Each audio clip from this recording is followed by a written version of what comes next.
everybody, Tom the Car Guy here. I haven't done one of these videos in a couple of years, so I was thinking about doing one for a while. Got a little motivated. I was going through Car and Driver. They brought up an ad for one of their articles. Just sitting here waiting for this car to thaw out. It snowed a few inches. And Ford Expedition Platinum, I think it's a 2020 Expedition Platinum. I mean, there's no better ride to be waiting for it to thaw out in. Going through Car and Driver's website, looking at some of their articles, and I know they like doing some stuff for assisting car buyers, and of course that's what I like to do. And I came across one from August 3rd, 2021 from Kevin A. Wilson and Jack R. Narad. The 7 things not to do at a car dealership. And I'm gonna let you know, for those of you guys who don't know me, haven't watched my videos, I haven't done one of these in quite a while, like I said. So I've got 11 years of sales experience now, doing the math in my head. 11 years of sales experience, almost 15 years around the business. Since I was 15 years old, I'm almost 30, so that kind of goes in that hand. 7 things not to do at a car dealership.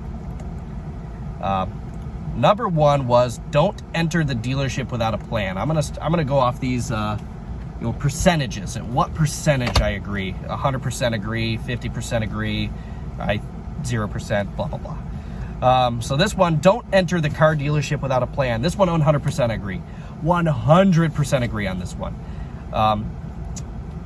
Not only is it a detriment to you, the customer, but it is also kind of a pain for us, the salespeople. Yes, it's our job to get you the information so that you can make the best decision possible for both you and your family. With that being said, make sure you have information, have a plan. Am I going to buy a car today? Am I going to test drive a car today? Am I going to go into the dealership, test drive, and if I really, really like it, will I take it home? Will I not take it? Have something in your head. Nothing worse than a customer who comes absolutely unprepared, has no plan. And like I said, from salesperson to customer, nothing worse than somebody who comes in and has no plan. Because if you come in, no plan, and you're awestruck by the deal that you got, you love the car, but you can't take it home because you don't have your title, you don't have your insurance, you can't get your insurance information processed. That's a detriment to you. It's a detriment to us because we put a lot of time and effort into that, and then therefore we both have to wait. It kind of pushes. Plus, if you don't have a plan, you can actually, it doesn't quite happen quite so much anymore, but you can get ripped off as well. I say it doesn't happen quite as much anymore because it's the internet, the age of the internet. Information's everywhere. Number 2, don't let the salesperson steer you to a vehicle you don't want. 50% agree on that one. And hear me out for this. So I 50% agree on this one because, yes, you 100% don't want to be steered the wrong way. If you came in, you want an Expedition Platinum. This is what you want. This is what you have. You've done your research. You know you can afford it. It's in your budget. It matches, checks all your check boxes. It's got all 3 rows for your kids and their friends. It's got the big old cargo space back there. Its 4-wheel drive is nice and high up, and it's loaded with luxury. Then don't let them tell you don't need a Platinum. Don't let them tell you don't need an Expedition. Don't let them tell you anything like that. Again, do your research. But with the 50% where I disagree with this is you didn't go for the devil's advocate here. You did not do your research. You did not look into anything. You don't know what you're talking about. You have to have the Expedition Platinum, but it's not in your budget. You have no use for the vehicle. I found a vehicle that I think would work perfectly for you, perfect for your budget, matches all your checkbox except for it's the one you want. You can save a lot of money by listening to the salesperson. I would rather put you in a different car with a smaller profit margin, with a smaller gross profit, and actually get you the car and get you driving, because me as a salesperson, then I get paid, than not get you driving at all because you had to have the Platinum, but you can't afford it. You had to have the Expedition, but you can't afford it. It just doesn't make any sense to me or to you, and that's why I say that. Go in with an open mind, but make sure you know what you want. Number 3, don't discuss your trade-in too early. Dumb idea. And hear me out for this one as well. On a used car, is it a negotiation tactic? Sure. It can be, absolutely. All right, well, that's your best price on the car. All right, boom, boom, boom, boom, boom. Now, oh, by the way, I got a trade-in. You irritate the salespeople. You just wasted a bunch of time because now you have a car deal without all the pieces. Now you have to worry about a trade-in, and all that time you just spent negotiating a car deal, getting all your information, getting all your ducks in a row. Whoo, these seats are hot. Now it just went all out the window because, well, your trade-in is not worth $1 million like you thought it was, and now you just wasted all your time as well as mine. New cars, sorry, getting a phone call there. New cars, stupid. There are incentives and rebates that you can qualify for if you trade a car in. Not on every car, not in every manufacturer, but with some there are. If you wait until the last second, or you can't come to an agreement on the car and you're only X amount away, if you had an incentive for $500 or $1,000, that can make a big difference on your monthly payment. It can make a big difference on that bottom line. Or in today's market, if you had positive equity in your trade-in, that could get you $40, $50, $60 a month less on your payment. Don't play games, guys. It's a waste of your time. It's a waste of my time. You as the consumer, it's more importantly a waste of your time. Next one, number 4, don't give the dealership your car keys or your license. Obviously, the second you walk in the dealership, don't go ooh, flapping it in people's faces. No. It's kind of reading through their description on this one. I'm not going to lie, this is a dumb idea. I 0% agree. Don't give the dealership your keys or your license. Well, if you want me to appraise your car, and it says don't do it too soon, like they reference it down in the paragraph, don't do it too soon. What's too soon? Come on. I mean, is walking in the store and flapping it in my face too soon? Maybe.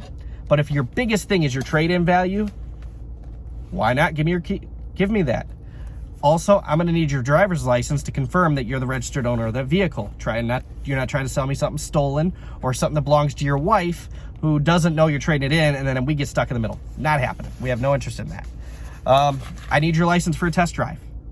I'm not going to keep your license. And if a dealership says, well, I'm going to keep it just in case something happened, tell them to kick rocks, give you your damn license back, and go to another dealership.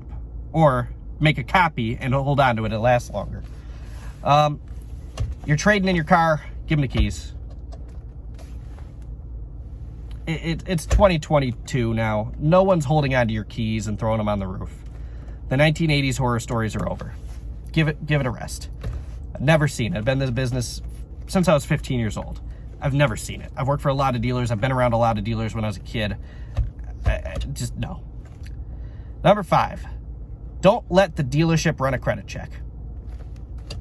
Sure, when you walk in, the first thing they shouldn't say is, have a seat, let's run your credit. 100%, absolutely. Now, if you're walking in on a specialty vehicle like a GT500 Mustang, a Raptor, most of the Hellcats, they're going to want your credit. They're going to want to know you can afford that car before you go on a little test drive, because we all know what a lot of you guys are actually doing on your test drive. You're not buying crap, you're just driving it. It's a way to deter people from doing that. So yes, if you have no interest in buying a car, don't let them run your credit. If you know your credit situation's good, you know you can afford the car, there's no reason to let them run your credit. Figure out your numbers first. Of course, they're going to be assumptive numbers. I don't have your credit. I don't know exactly what rate you're going to qualify for. Sorry, just how it works. If you want to know exact figures, give me your credit. I'll give you exact numbers. I'll tell you exactly what you qualify for. But beforehand, test drives, typical on a Fusion or a F-150 or a Jeep or something like, you don't need to run your credit. Tell them to shut up. Just let you drive the car. Don't let them run your credit. I do 50-50 agree on that one. Number 6, don't engage in monthly payment negotiations. A lot of bad things can happen. Oh, well, get you a monthly payment. I can get you $60 a month lower. Well, how'd you do that all of a sudden? It's magic with numbers. No, it's not. I took you from 60 to 72 months. That can be detrimental. I mean, if you're buying something like an F-150 or an Expedition, something you know is going to hold its value a long time, it's not, depending on the interest rate, it's not necessarily going to be the worst thing that's ever happened. But if you're on a Focus or a cheaper, older Escape or something of that nature, a Fusion, something that's cheap and typically affordable anyway, and you need to go to the longer term to afford it, I'm not going to tell you what you can and can't afford. That's your decision. But, I mean, monthly payments are the big thing nowadays. Not too many people are going to walk in and pay $65,000 for a vehicle.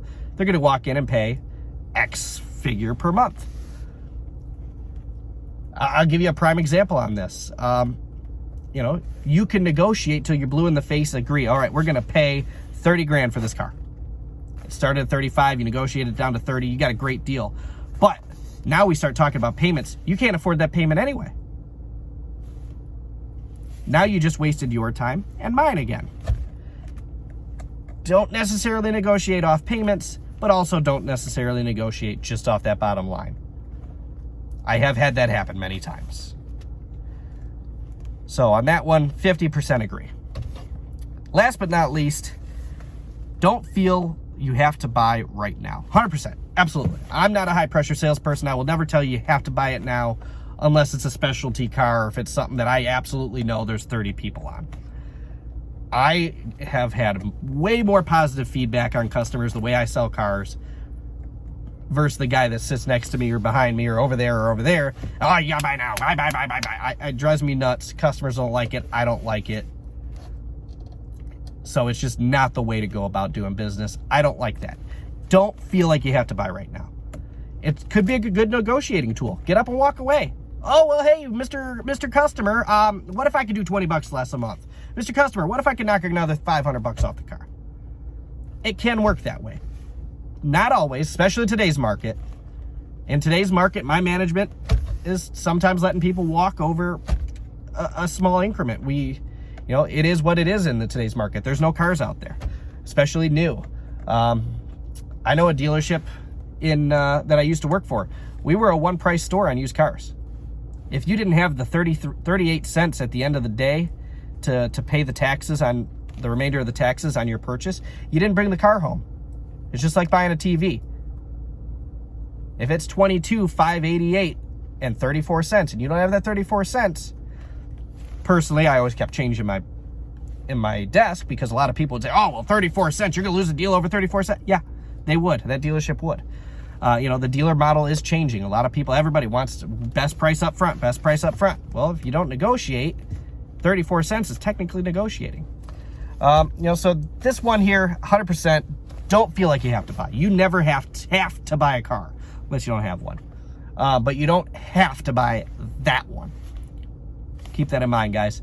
If you guys like the content, I do it a little different. If you guys like the content, if you made it this far, hit the thumbs up button, hit subscribe. I want to do some more of these videos with some more customer advocate tools. You guys want a topic that I want me to address a topic, hit it up in the comments section. Let me know what you want to see. Thanks, guys. Have a good one.